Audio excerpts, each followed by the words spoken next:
G'day all, welcome back to Dad vs Son, and we're going to start a playthrough of Fortress Europa from Compass Games, and this is the designer's signature edition that I've just been going through the rules and making sure they unlearn them and get them wrong just so you can put me right again. So just looking at the full playing area there, it's a fairly large map. It's two standard size maps put together.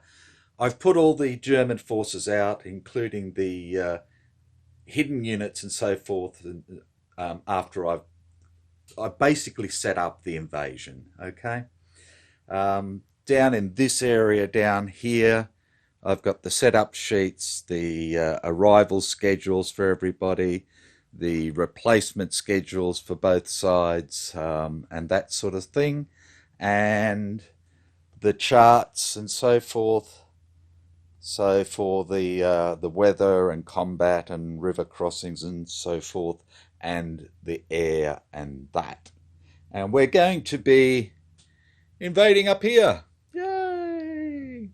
So we'll go through it. Now, just to let you know, I'm using Stuka Joe's wonderful cards that he developed for this, for the SOP, which is great.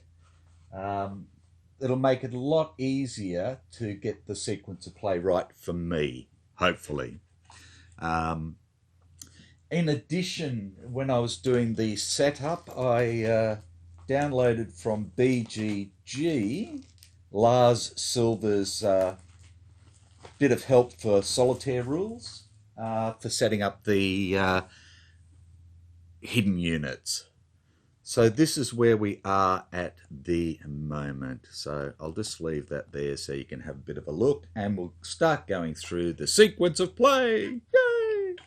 And the first thing is the turn record phase, but it's turn 1, so nothing's going to happen. The next thing is the weather determination phase, but again, it's turn 1, so the weather is clear. And then we go into the air allocation phase. So this is where I will take it over to there so you can see what we have. Right. So I allocated the Allied air. I put 1 tack on strafing. I put 4 of the SAC on railway attacks, 2 tack on bridge, and 4 tack on ground support. And the Germans have put 2 tack on railways. So that has been removed. They can only use a maximum of 4 per turn, and they only have 6 for the month. And the 2 for the railway effectively, for the bridge attacks, effectively reduces those as well, and they're gone. So that still leaves us with the railway attacks. That means that the Germans can only move 2 units by rail when it gets to their turn. If anybody moves 3 or more hexes, then I can strafe them, and on a die 6 roll, then they'll be reduced a step, and this will give me some great ground support for the first bit. So that's what we have. Replacements, there are no replacements in the first turn, so we can forget about that. So basically what we are into now is the invasion sequence. So let's go through that together. Let's come back over to the invasion area. And there we are. So the first thing is the Allies select the military district to invade. And we're going into the 7th military district here. Allies conduct bridge attacks. We have no bridge attacks, which is a bit of a pity because I was really hoping to get a couple there. Paradrops are conducted. Okay, and I have the 82nd and the 101st dropping onto this German unit, the 353rd Infantry Division. So I have to roll for that. And we are in the clear terrain in an enemy zone of control. And we'll roll up for the 101st first. And we get a 4, which is safe. And then for the 82nd, and we get a 3, which is safe as well. So they're good to go.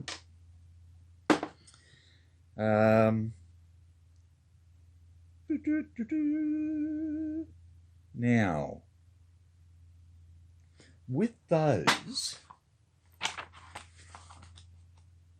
is that page 20 for paras?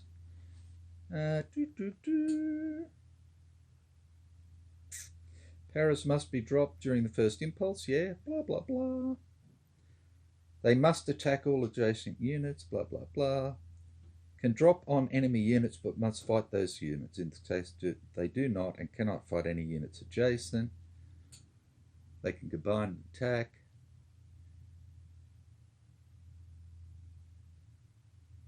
Okay. Dun, dun, dun. Beautiful. Okie dokie. Allies conduct sea invasions and any accompanying raid. Okay, so we have 1st Commando Brigade raiding into here. We have the 50th and 43rd British Infantry Divisions landing here in E3. We have the 79th Reduced Armoured Division with the Royal Netherlands Brigade and the 3rd Infantry Division landing here in E3.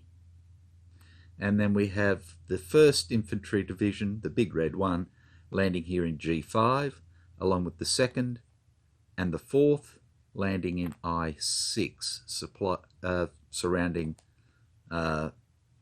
St. Malo there. So that's where we are.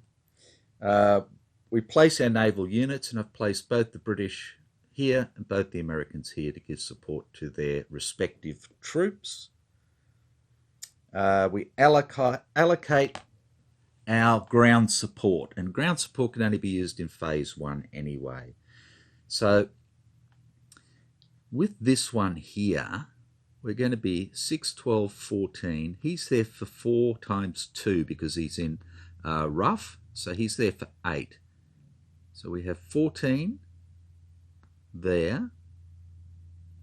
If we give him one of them, that'll give him 16, so that'll be 2 to 1.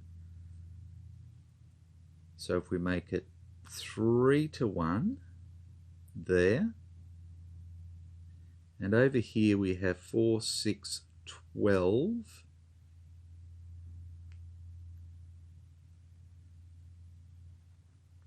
I'll leave that one there. 14 to 8. We're not going to use that one at the moment. We're just going to use that one there. So we have 12 to 8 is 1 to 2. So we'll put 2 on there, like that. We've got these guys that'll attack into here, and that's going to be at a 2 to 1 anyway, which is good. We've got these guys attacking into here, which is good. So he can go for, he's in there for 12 because he's in a fortified area. So that's 12 to 12. So that's 1 to 1. And if we add in them and them, we're still not going to get much above that, are we?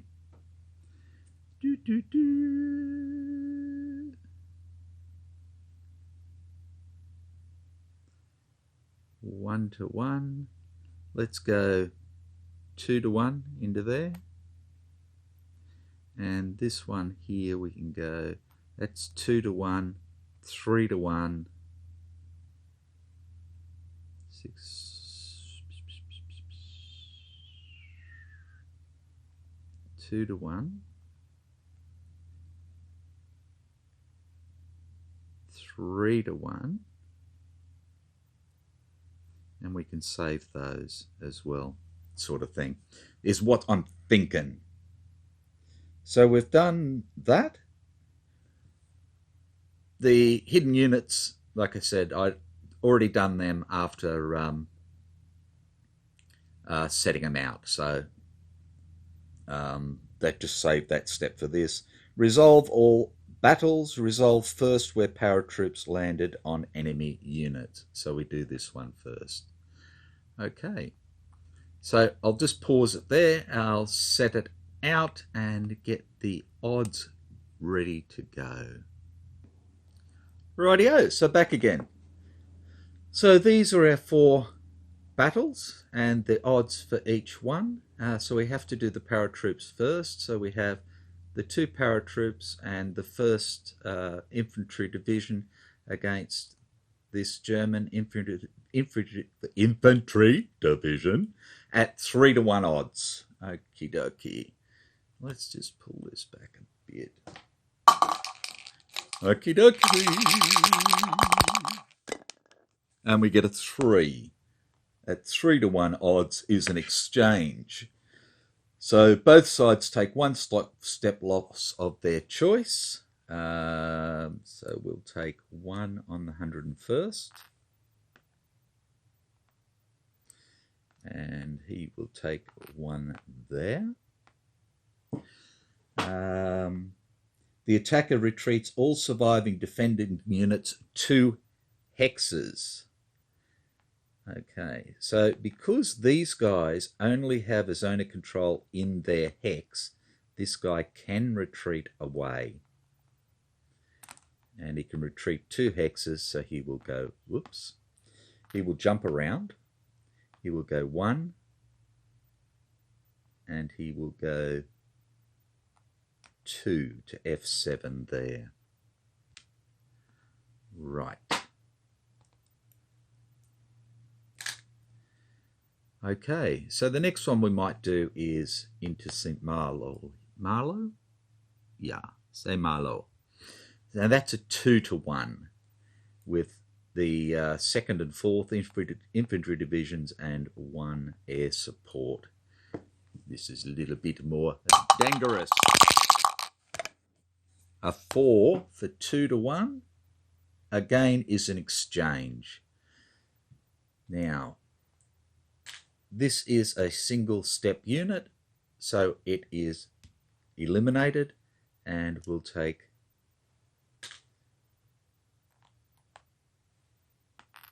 a step off the 2nd Infantry Division, and that's gone. We've used that air, and they're gone. Yay! We're winning so far. Okay. These are both 3 to 1s. So we'll do this one first here. So we have the commandos, the 2 British infantry divisions and 1 TAC air against the 77th German infantry division at 3 to 1.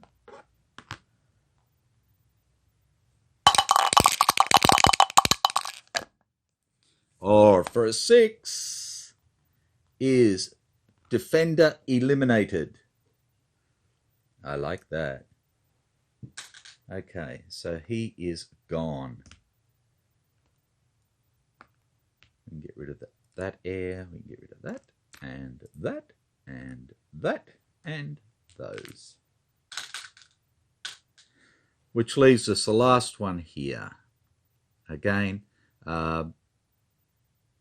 with the 79th Armoured Regiment and the Dutch and British infantry, and 2 lots of air support.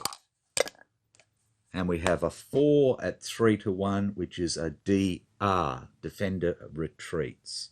Okay, so let's remove that. These don't need to be there anymore. So this guy can retreat.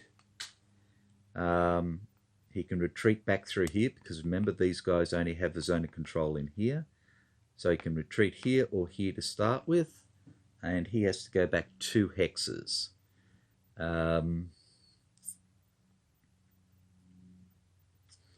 So I think he's going to come back 1, 2, and just try and give a bit of support to Lorient there. Well, that was a lot better than I was expecting, that's for sure. I was expecting to take some heavy hits there on the Allies, and we got away pretty bloody lightly in the long run. Okay, so that's all battles resolved. So we go over to the second impulse. So the Allies can bring ashore their second impulse units, and for that I have 2 British infantry divisions which can go in here with 1 commando, because he's a free stacking unit, so it doesn't matter. And we have Hodges with the 79th Infantry Division, and they're going to come into here. Again, free stacking unit. So we've done that. There's no raid to be conducted, and we can move our units. So first up, second move impulse for the Allies. Anything that just arrived can only move 1. So we're going to move, let's get the second into here, so it's a little bit more protected, and we'll put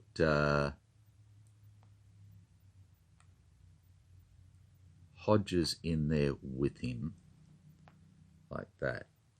So this bloke can move 2. If we move up to here, we've got to attack him. So what have we got? We've got 6. He can move 1. He can move 2. 6, 12, 17 to 7 is 2-1. These, I think, will be out of range. That's no good. We actually did better than I thought and kicked everything out of range.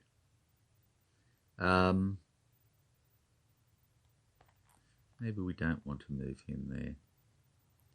Maybe we just want to put Hodge there for the time being. So if we bring both of them over, that'll be 9. If we bring both of them down, that'll be 20 to 7, which gives us a 2-1. And if we use the 101st with that as well, that'll give us a 3-1. And we use the 82nd against this guy, that will give us a 2-1 there. So let's do that. Let's move these guys here. We'll move these 2 here. We move this guy here, because we can stack 3 deep now, and we move this guy here, like that. And now for the Brits. Now in here we have 16. We have 6, 12. These guys can only move 1.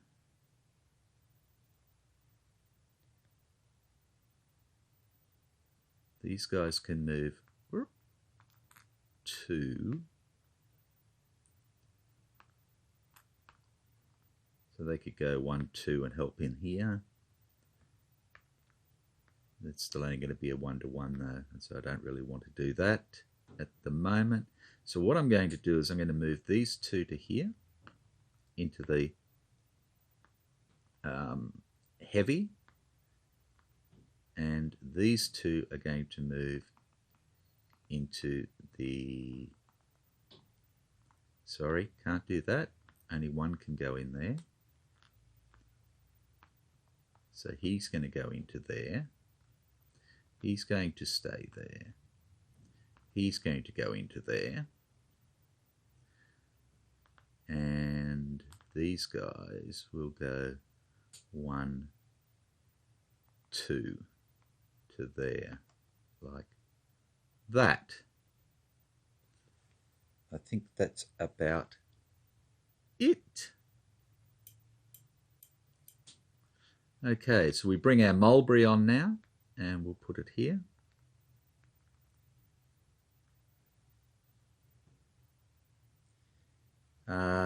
We resolve all battles. So we only have the 2, so I'm not going to mark them out. So we've the 82nd against the 353rd, which is a 5-to-2, so it's a 2-to-1 with no support. 2-to-1 for a 3 is an E2. So the 82nd has to take 2 step losses. They're gone. The defender takes 1 step loss, so he's gone. And then if there were any left, he'd retreat. So all gone. Righto, so here we have 9, 11, and 11 is 22-7 is a 3-to-1 against the 21st Tank, or Panzer Division. Ooh, 3-to-1 for 2 is a attacker retreats all units 1 or 2 hexes. So we will retreat these 2 back in with Hodges, and we will retreat these 2 back to here,